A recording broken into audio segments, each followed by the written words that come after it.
Greetings, movie nerds. I'm Chris, and welcome back to Dees Nerds, and we're ranking my favorite all-time comedies. So after the horror-infused awesomeness that is usually October, it's always nice to kind of cleanse the palate a little bit, right? So I always enjoy watching a ton of comedies, kind of afterwards as well. You know, some more funny stuff. Of course, there can be some funny horror stuff as well, but I just thought this was a great time to kind of break out my top 10 favorite comedies. Because honestly, I'm a little afraid to dip my toe into this water on the channel because comedy is so subjective. Somebody, like somebody that's 15, 20 years older than me is going to look at my list and go, that is the dumbest list I've ever seen. And likewise, like I'm looking at a lot of comedies that have happened, say, in the last 5 to 10 years, and I'm like, there's not a whole lot there for me either. So I'm a little nervous to do that, and so the thing that I will preface before we go into this is that comedy is very much, to me, a very generational thing. And you'll notice that in this list. There's one from the 80s that I have, and there's also a couple from, like, say, the early 90s. But the vast majority of them are, like, late 90s through the mid to late 2000s. That's kind of where it falls. And so, and likewise, I haven't really looked at anything here in the last 5 or 10 years anyway, because it's just, to me, there's not been that much good comedy that really speaks to me anyway. There's been a few, and a few of those almost made this list, but it's not I feel like that period in the 2000s for me, it was just like one right after another, and but to me, like, that was the golden era of comedies, but that's just my personal opinion. If you disagree, that's completely cool. But man, I'm really excited. I am excited to share these with you and see what you think. Number 10 was definitely the most fraught one on my list, because seriously, there was maybe 7 or 8 movies that easily could have made this list, and it may change, next week or something like that, but I do feel like this is a really strong contender, and definitely have no issues with putting it at number 10 on my list. But it is Napoleon Dynamite. Whenever I'm ranking these, a lot of it has to do with just the sheer amount of quotes that I use from these movies.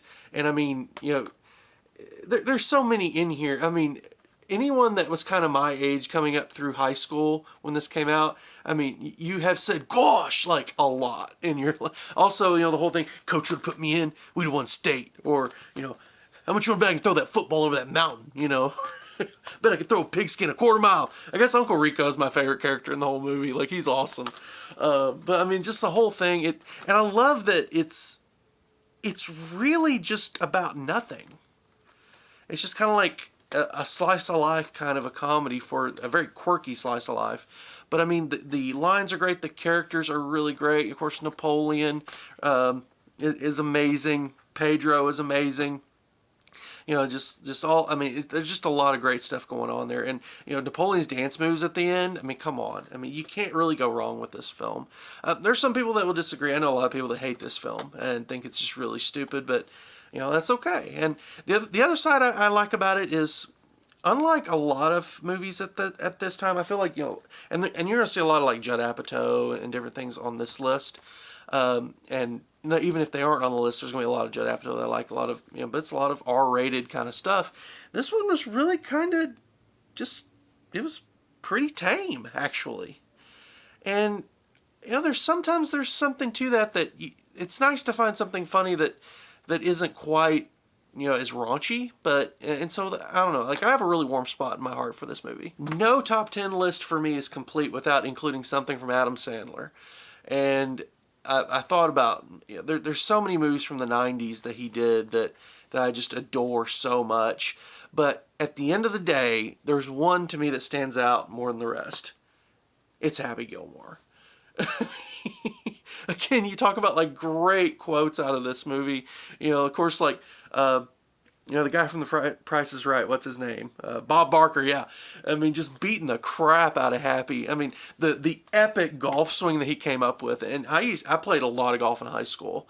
Was on the golf team and everything else. And trust me, every golfer tried that swing at some point. As a matter of fact, I broke a golf club on that, trying to do that swing.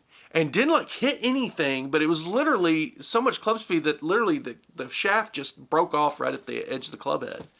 Like, that was what happened. Like, I'm just sitting there and I'm like, I do the thing and like I hit the ball and it goes off nice, and next thing you know, the club head is spinning at my feet. It's like, I still don't know exactly what happened, but it was, but I mean, just the whole movie is great. Shooter McGavin is such a great mustache twirling kind of villain, and I mean, there's just so many great one like, "You're gonna die, clown," and like, tap tap taparoo, and just all these different great ones. And one of my personal favorites is when when Shooter McGavin tells him, "I eat pieces of blank like you for breakfast." Happy goes, "You eat pieces of blank for breakfast?" No. I mean, it's just a great movie. Oh my gosh! Now I want to go watch it again. But yeah, I mean, it's definitely one like I'll pop it in once or twice a year. It's a lot of fun. Number 8 is the type of film that, even though I feel like it definitely gained its cult following, and I'm really happy that it has, I still feel like it gets supremely underrated. But it's Office Space. I remember catching this one on Comedy Central. And here in Harrison, we got Comedy Central like back when I was in maybe late junior high school. So like, yeah, I was deprived. I didn't have MTV as a kid. I didn't have Comedy Central. Yeah, it was interesting. But I remember catching this on Comedy Central, and it's the type of movie that if you aren't prepared for it, it almost feels like it's going to be a slug, like a bore fest. It's going to be really boring. And that's the way it's set up. It very much in a lot of ways, it's very drab looking, very much reminds me of like what they try to do with like the UK Office and then like the first season of the American Office. But it's just this idea that, the office is, and a corporate office is so boring. And I mean, just the thing about like, the receptionist that just keeps repeating the same line, just a moment, and she's putting someone on hold or transferring somebody. It's like, oh my gosh. If you've worked in that kind of environment, you just know, like, and it really hits home. And I mean, come on. I mean, I love this movie so much that at work, I bought myself a red swing line stapler. Yes. I mean, Milton is one of the greatest characters. Lawrence got some of the best lines in the movie, like the whole 2 chicks at the same time line. Just like, yeah, it's so funny. And what I love in that scene is that, he says that, he's like, "You know what I'd do with $1 million? 2 chicks at the same time." And Peter thinks he's kidding. And so he's like, "Huh, yeah." And then the dude, like, Lawrence is just looking at him like, yeah, like, he believes it. I mean, goodness great. There's so many great lines like, "Okay, but that's the last straw," and just burns the whole building down. The whole, like, Michael Bolton, like, line, it's like, because, of course, he hates Michael Bolton, the singer, and, but then, it's, "Why don't you just change your name to Mike Bolton?" "Why should I change my name? He's the one who sucks." Like, there's so many great characters in there. Lumberg, I mean, who hasn't sit there? "Yeah, I'm gonna need you to come in on Saturday." I mean, I mean, if you're a fan of comedy, I mean, this is definitely a must-have one. But I still feel like it doesn't quite get the credit that it deserves. I mean, come on, Mike Judge did King of the Hill and Beavis and Butthead. I think this deserves more credit. So here you go. Buy it, watch it if you haven't seen it. You will love it. Number 6 is a film from one of my all-time favorite SNL actors, and just such a tragedy that he didn't get to live and have a longer career and life. It's Tommy Boy, Chris Farley, David Spade. To me, one of the great comedic duos. They just didn't get to do enough stuff together to really become that. I mean, because they had such great interplay. And the thing I love about this, and to me, great comedy has a lot of heart. And this movie has a lot of heart. Like, you're really rooting for Tommy, even though he's an idiot. I mean, but I mean, there's a lot of relatable stuff, like, looking into the fan and, "Luke, I am your father." And just the whole line with, like, where he's selling and he's using the cars to try to, like, "Oh my God." I mean, there's so, fat guy in a little coat. That's another great. I mean, but the story is just so heartwarming, and it's just this guy who clearly isn't gifted at all, but he's trying to save his family's company because he doesn't want all those people, in that small town to lose their jobs. So I mean, it's a great story. And honestly, I mean, we had Black Sheep from Chris Farley. He had a lot of great bit roles in other films. I don't think I've ever seen Beverly Hills Ninja, so I can't really comment on that one. But I mean, everything from like SNL that he did, he was so gifted as a comedic actor, and I think he's the type. I mean, I put it, Phil Hartman's another one, John Candy, John Belushi.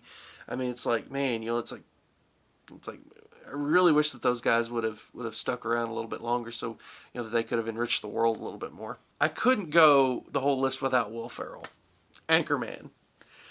You talk about, whenever we talk about quotable movies, this movie, I mean, there's so much comedic star power in this. I mean, you look at just the sheer people that were in this. Will Ferrell. If that's not enough, Paul Rudd's also in it. If that's not enough, Steve Carell is also in it. David, I forget how you pronounce his name. Koechner? I don't know. But, Champ Kind, basically. I mean, and then also Fred Willard, I mean, is also in there and is also really great. I forget the guy from SNL, Chris Parnell, he's in it as well. Christina Applegate is kind of the counterpoint to Ron Burgundy. I mean, Ron Burgundy is the 70s newsman, and I mean, just a lot of the prevailing attitudes in that era about everything. I mean, it's just, but the quotes, I mean, come on. I mean, well, boy, that escalated quickly. That's of course, the Sex Panther one. I really like, of course, I Love Lamp. That's another big one. Like you hear that, Ed? Bears. Now you're putting the whole station in jeopardy. I mean, it's just line after line after line after line. The big news team fight right in the middle of the film is really great. I mean, like I said, I feel like I'm laughing my way all through this list, but I mean, it's just, I mean, Will Ferrell to me is just one of the greats. I know that he definitely has a love him or hate him kind of feel to him with a lot of people. It's like some people just think he's the greatest thing ever. That would be me. Some people cannot stand him, which would primarily be my wife. Although there's a few exceptions here. We'll talk about one of those later on. But, oh man, I just think he's a legend. I think he was definitely one of the best SNL guys ever. It felt like there for a while, because he was on right as I was coming up through junior high and high school, but it felt like for a while there, he was carrying SNL. Like, they were just throwing him into sketches and just do your thing. So I think it just speaks to his talent, and then the fact that he was able to go on, and I mean, I just love a lot of his films still. One of my personal holiday favorites is Elf. I mean, and that was just an absolutely wonderful film, and he was great in it. So, I mean, but come on, Anchorman, to me that is pretty much the definitive Will Ferrell film, but it's not the highest ranked one on the list, so stay tuned. I'm going to stop you right here for just a second, and if you like this video, if you like what we're doing here at Dees Nerds, go ahead and subscribe to the channel, give it a like to the video, click the bell icon so you know whenever we have new videos coming out. Appreciate it. I kind of feel like we have a theme coming here throughout the middle portion of this list, and that it's SNL related, but let's just continue it, right? Wayne's World. Party time excellent, dudes. Oh man, I mean, this is one of those films that, I don't know, like, I really love the skits on SNL. That's actually where I first became aware of Wayne's World. And whenever I first watched the movie, it wasn't laugh out loud funny. As far as, like, when I first watched it, I was like, I mean, it was good, but I was like, I feel like it's one of those type movies that as I've watched it more and more through the years, and I'm talking like 15 years or so, it's just the funnier it gets, and to me, it's more subtle than some of these other things on my list, but it's still pretty outlandish, and just the fact that I love, that they're talking to the camera, and it's kind of like breaking the fourth wall. But, I mean, Mike Myers is just absolutely spectacular. Dana Carvey as Garth. He's just absolutely spectacular. I mean, just the whole cast. I forget what her name is. She plays Cassandra. Um, Here, let me get. I can't remember her name, but I mean, she's great in it, and great singer, by the way. Wow. Of course, this one's really well known for the car scene with Bohemian Rhapsody, and I don't care who you are, and that's one of my wife's favorite songs. I love that song as well. I love Queen. Absolutely spectacular. I don't care who you are. I don't care how old you are. When Bohemian Rhapsody comes on, and it gets to the rock section, you headbang. I believe that's a federal law now. That when Bohemian Rhapsody comes on and hits the rock section, you have to headbang. Pretty sure, look it up. I'm pretty sure that's not misinformation. But, oh man, just adore that. I seriously probably watch this 3 to 4 times a year. Not joking. It's just absolutely spectacular. Thank you, Comedy Central, for number 3, because otherwise I don't know if I'd ever seen it, and it's definitely one of my favorites. To the point that I probably annoy my wife with it. It's kind of a running in joke that we have. But it's Super Troopers.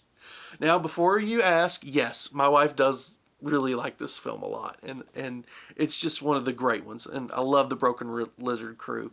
But the in joke with this film is that I've watched this so many times that if we can't decide what to watch, my instant answer is, well, we can watch Super Troopers. So like if we're having a tough time and like, well, what do you want us to? I don't know. And it's like, well, you know what we could watch? And my Michelle look at me and go, let me guess, Super Troopers. Yeah, how'd you know? Come on, I mean, there's again, you talk about the line quotability in this. I mean, me and Michelle probably quote this movie back and forth at each other more than, I mean, it's definitely up there. Just the whole bit with the at the burger joint. Like, yeah, I'd like a liter cola. Liter cola? We got liter cola back there. It's like, liter is French. Forgive me some blanking cola. Oh man, Farva's just one of the great characters in there. I mean, God, he's such a redneck, and it's so funny. But I mean, the whole crew is really great. I mean, there's just again some great lines in it. I'm pretty sure whenever I did fantasy football back in the day, my team name was Car Ramrod. That shows how much I love it. And, it's just, Brian Cox is really funny in it. It's just, the mayor, I can't remember, I don't know what he's done since. I don't think I've seen him in anything else, but just the spread it on. And of course, the games that they play, oh my gosh, they're so great. Like, the repeater game, like, that's fantastic. The meow, of course, you know why I pulled you over, meow? Like, and Jim Gaffigan in a bit role there, which was, did you say meow? Oh, but man, I mean, it's just, oh gosh, I've seen that movie. That was definitely one of the ones, along with Office Space, that I saw a lot whenever we got Comedy Central back whenever I was in junior high school. So it's a lot of great fun. Number 3, we're going back to the Will Ferrell well with Step Brothers with John C. Reilly.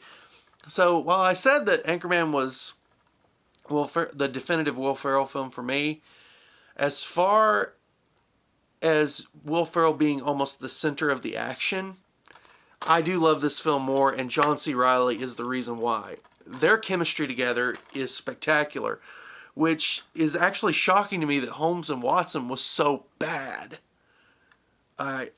Usually if I'm thinking, hey, those guys together are going to be great, that didn't happen. But this film is absolutely wonderful. I mean, the humor in it is just great. The lines in it are great. Of course, the bunk bed scene is just spectacular. I mean, I'm also thinking, of course, like Boats and Hoes is another great moment. I mean, it just goes absolutely spectacular. This is another one that me and my wife just quote back and forth to each other.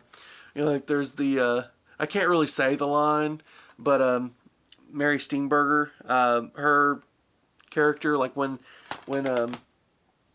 Will Ferrell and John C. Reilly's characters are fighting, and they're like fighting out in the front yard, and they knock each other out, she goes, "What the blank and blank?" Oh man, it's like, Like, it's just one of those kind of throwaway lines. I mean, there's so many little tiny lines. Of course, Derek in that film is really spectacular. The whole Sweet Child of Mine sequence is really great. And I mean, he's such a tool. It's so funny. But, I mean, like I said, great. This film just has such great characters with such great lines. It's like the storyline is fairly, pedestrian, I would say, but it doesn't need to be, like the greatest storyline of all time either. I mean, whenever you have great characters and great comedic talent and great, and really great lines going back and forth. So, I mean, like I said, it's just absolutely wonderful for me. Number 2 is a film that probably me and Michelle have watched 2 to 3 times a year for the last 5 or 6 years. I mean, we come back to it all the time. 40-Year-Old Virgin. I mean, it made Steve Carell a star. And honestly, saved The Office. So thank you, 40-Year-Old Virgin. Really appreciate that. If you've had any struggles in dating, like, forget the whole, like, virgin thing or not virgin thing. If you just had any struggles in dating, man, is this relatable. I mean, it's just like, and to me, it's like the great Judd Apatow film. I mean, he made some great films that I adore. Forgetting Sarah Marshall, Knocked Up. I mean, there's others, but I mean, come on. I mean, and again, you're talking about the same thing with Anchorman. Just the sheer talent, comedy-wise, that's in this film. Paul Rudd's in this film. Seth Rogen's in this film. Steve Carell's in this film. I mean, it just keeps going, and a lot of the side characters have some of the best lines in the whole film. So, I mean, it's just absolutely spectacular in every way. I mean, at its heart, as raunchy as this film can be, it's actually a really sweet story, too. I mean, the love story there is really nice. And, but man, but hey, it earns its R rating, definitely. I think this was one of those films whenever I first saw it. Of course, you got to remember, it came out right as I was kind of graduating high school and going into college. It just it felt different than a lot of, because I felt like a lot of other comedies that I had watched, they were very zany and kind of, I don't know. I can't quite put my finger on it, but it felt like this film it felt a little deeper for some reason.